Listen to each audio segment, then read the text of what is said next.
Ngành lụa tơ tằm là ngành nghề truyền thống lâu đời ở Việt Nam, mang nhiều giá trị không chỉ văn hóa mà còn kinh tế.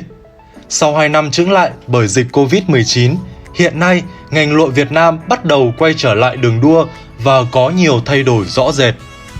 2 năm trước, tình hình dịch bệnh diễn biến căng thẳng, ngành lụa tơ tằm là một trong những ngành chịu biến động thị trường rất lớn.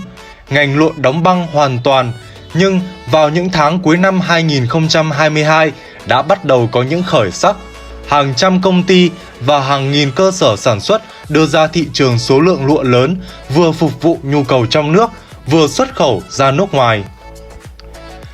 Cũng giống như nhiều làng nghề khác, làng lụa Vạn Phúc Hà Đông, Hà Nội cũng có nhiều chuyển biến. Các hoạt động sản xuất, kinh doanh của các công ty, cơ sở sản xuất lụa bắt đầu phục hồi và lượng du khách cũng tăng nhẹ. Bên cạnh đó, các công ty ở Vạn Phúc hiện nay cũng cố gắng khôi phục lại sản xuất, làm ra nhiều sản phẩm, mẫu mã mới để khách hàng quay trở lại cảm thấy hứng thú hơn với lụa và thu hút khách như trước đại dịch. Sau dịch Covid thì cũng như khó khăn chung của tất cả các hộ sản xuất và kinh doanh và các ngành nghề khác,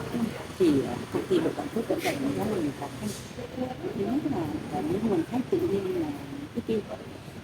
khi mà còn chưa mở cửa, khách người ta vẫn còn e ngại cái sự di chuyển, thì lượng khách đến với công ty thì đóng ít. Nhưng mà công ty cũng sẽ hết sức cố gắng là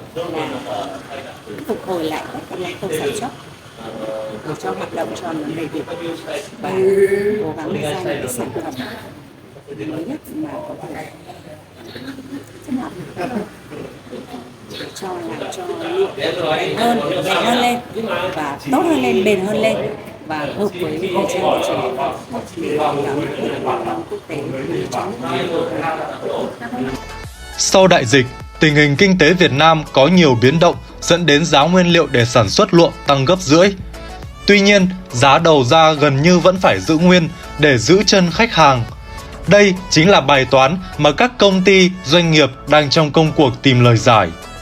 Bên cạnh những khó khăn, các làng nghề lụa, cụ thể là làng lụa Vạn Phúc, đã có nhiều điểm sáng. Số lượng khách du lịch trong nước đến tham quan, mua sắm bắt đầu tăng và có cả khách nước ngoài.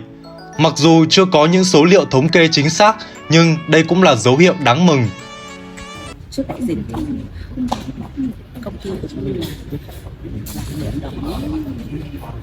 rất nhiều nghìn lượt khách đến tham quan mua sắm. Nhưng mà sau đại dịch thì cái lượng khách đến thì mà thật sự là khó khăn trong đại dịch. Những cái thời gian là phải đóng cửa vì đại dịch. Hôm nay thì dịch đã qua đi rồi thì khách lại bắt đầu tới bên công ty thì có một cái đặc biệt rất là kết hợp với bảo tồn phát triển làng nghề và gắn kết làng nghề với lại du lịch. Thế thì đây cũng là một cái chủ trương rất là hay của địa phương. Đây có những sản phẩm du lịch mà đã được khách hàng chấp nhận rất là nhiều. Trước đại dịch thì thường xuyên đón các đoàn của các cháu từ mầm non cho đến trung học cơ sở, thậm chí là phổ thông trung học, các cháu cũng đến đây tìm hiểu làng nghề, cách làm ra tấm lụa như thế nào, rồi xem vườn dâu, xem nơi kéo kén ra làm sao, và cái quy trình để sản xuất lên một tấm lụa nó bao nhiêu thời gian. Các bạn được trải nghiệm những cái không gian làng nghề đó và được nếu các cháu nhỏ thì tạo ra những sản phẩm rất nhỏ như là vòng tay để cho các cháu ngồi xếp vòng đem về tặng mẹ, tặng chị, nên các cháu rất là thích và được mua sắm những sản phẩm. Đã có những đơn vị như là Vingroup đã đặt tới cả 10 mấy ngày để cho toàn bộ hệ thống mẫu giáo đến để trải nghiệm mua sắm, và có một hoạt động ở đây hoạt động để cho cháu gần gũi với lụa và chơi với lụa, rồi phơi lụa, rồi ngồi buồng tơ, tất cả bao nhiêu khung ở đây có khung buồng cho các cháu ngồi buồng tơ suốt chấm rất là hay. Thì đó là một trong những phần du lịch để cho khách tập trung để vẫn nằm tận dụng đồng thời để trải nghiệm những sản phẩm du lịch đẹp. Có thể thấy, sau đại dịch, kết hợp bảo tồn, phát triển và gắn kết làng nghề với du lịch chính là phương châm, chủ trương của làng lụa Vạn Phúc để có thể phục hồi và thu hút khách du lịch. Với vai trò là đại diện cho địa phương, giới thiệu, quảng bá làng nghề và khôi phục lại những tinh túy của cha ông, Công ty cổ phần phát triển lụa Vạn Phúc Siêu luôn được lựa chọn là nơi đón tiếp nhiều đoàn lãnh đạo cấp cao.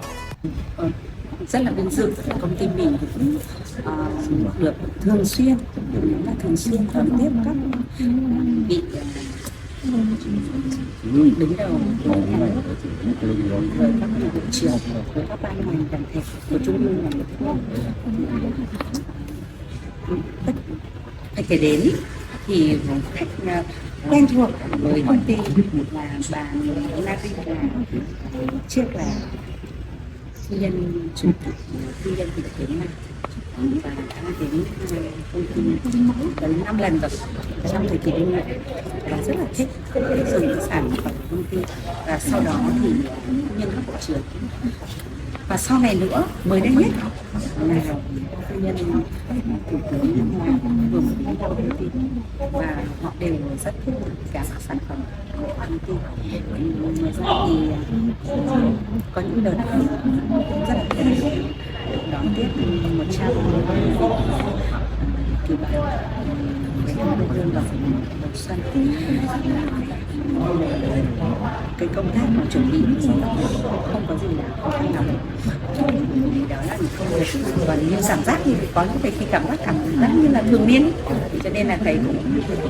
rất là đơn giản để mình xem được quy trình sản xuất của Vạn Phúc và sản phẩm của công ty làm ra. Sau đó thì trải nghiệm ngồi uống nước chia sẻ rất là vui và có những câu chuyện của người ta cũng rất là yêu thích. Không chỉ đón tiếp các đoàn lãnh đạo cấp cao, Vạn Phúc Siêu còn tham gia nhiều hội chợ tại các tỉnh thành, hội chợ ở các trung tâm triển lãm mỹ thuật, hội chợ hàng thủ công mỹ nghệ. Bất cứ khi nào có cơ hội, không chỉ Vạn Phúc Siêu mà các công ty đều cố gắng trưng bày, giới thiệu các sản phẩm lụa đến bạn bè trong nước và quốc tế. Tới tháng 11 đây thì công ty sẽ phối hợp cùng với lại Hội làng nghề Vạn Phúc cũng như là Ủy ban nhân dân tổng Ủy ban nhân dân thì sẽ có một cái tuần lễ văn hóa để cho quảng bá giới thiệu đến khách hàng trong và ngoài nước biết đến có một cái ngày hội của lụa tại làng Vạn Phúc. Cũng như trước đây năm 2018 thì đã tổ chức được một cái tuần lễ văn hóa, gọi là một tuần lễ nhưng mà gần như là nó kéo dài tới 1 tháng luôn ấy. Thế mọi người rất là thích. Thế thì tới đây tháng 11 sẽ cố gắng sẽ phối hợp tổ chức một cái tuần lễ văn hóa để cho mọi người lại quay lại và tìm hiểu về lụa và yêu thích lụa và khách đến nhiều hơn.